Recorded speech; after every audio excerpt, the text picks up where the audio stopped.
Should I lock in my mortgage rate right now? Big question. Stay tuned to Prime Price TV. I promise you it'll be worth it.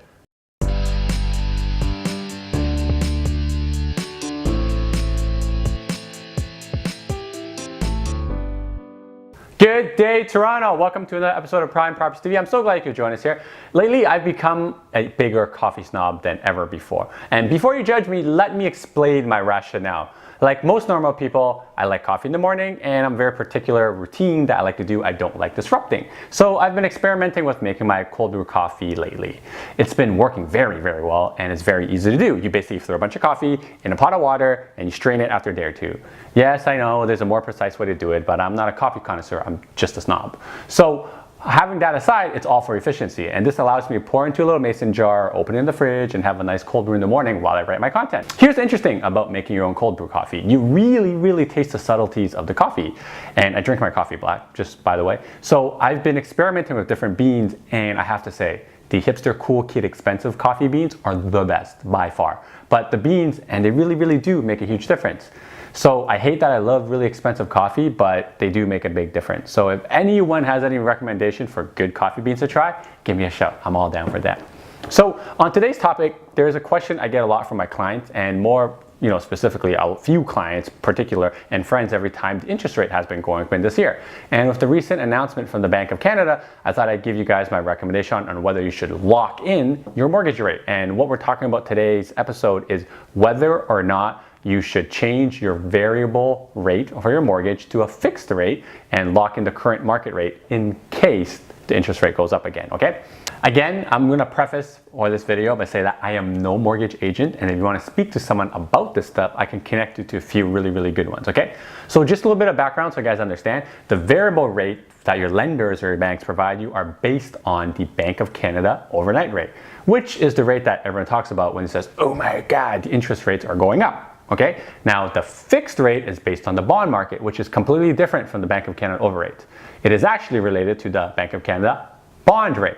And once the bond rate goes up, at a certain point, you can expect the fixed mortgage rate to go up. And if I had to put my finger on it, I'd say that, like I've been saying in my other videos and newsletters, the bond rate's probably gonna go up at some point, which means the fixed rate's gonna go up at some point.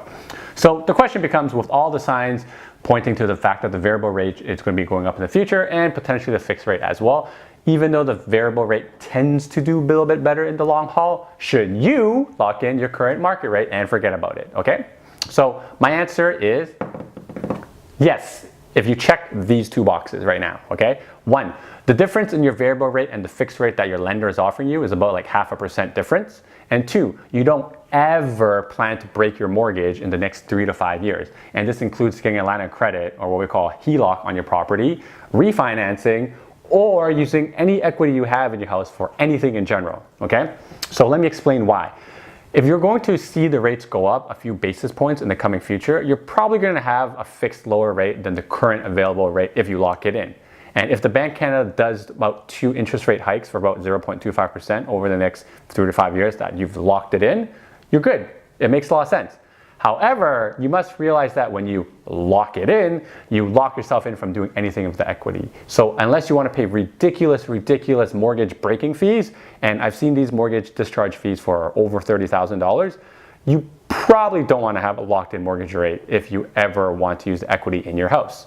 So that little bit of interest that you may save is probably 100% not worth the $30,000 that you have to pay to break the mortgage, okay?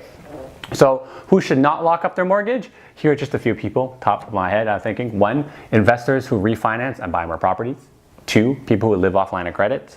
3, anyone who's thinking about investing in the future. 4, anyone who has large expenditures coming up and doesn't really have the money for it. 5, anyone who just has a ton of credit card debt in case you want to pull everything together through your house. So those are just to name a few, and I hope this video kind of sheds some light on whether this kind of ongoing current mortgage debate happens and whether you should lock in your rate. So I hope that helps you guys, and until next time, happy real estating, guys.